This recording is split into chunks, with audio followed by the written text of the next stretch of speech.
Welcome to Shabu Shabu. This is my paradise.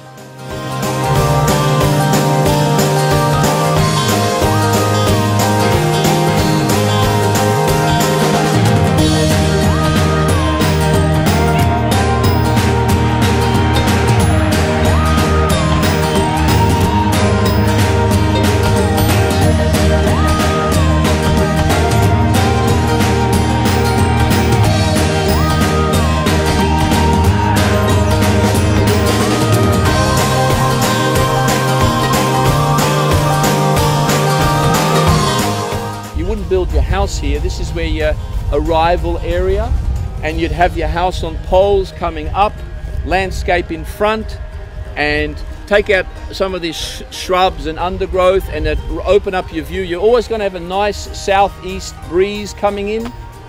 Very private. You're at the end of the road. You've got permanent freshwater stream down below.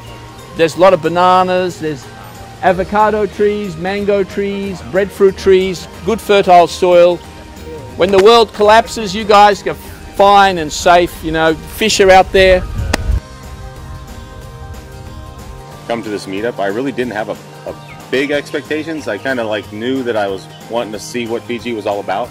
I feel like I died and I was born in heaven again. It's just, it's wonderful. They're so welcoming and they're so genuine. The place is absolutely stunning.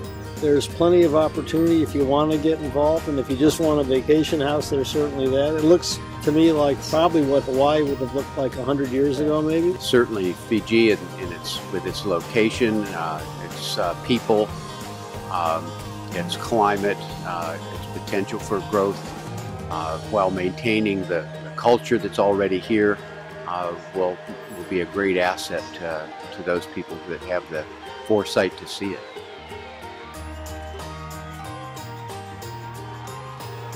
If you're going to find value, you're going to have to look where people haven't necessarily looked, and that's where you're going to find some great potential. So that's what brought me, to a large part, to Fiji, and there are other stories, and I think it's worth touching up on. Money you're allowed to bring in, but it has to be classified as capital.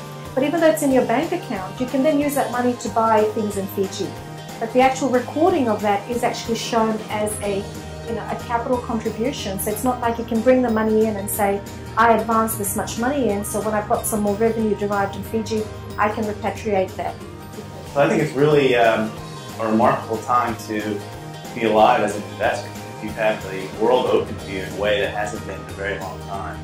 But I think the village, the people there at the village were just so genuine, and it was so much fun to see the children and the women. And it was kind of almost, you know, like one of those emotional times when you're leaving and they're all singing and waving and everything. It was kind of like these people, they've got it, you know, and I hope they know that they've got what this world has the best to offer.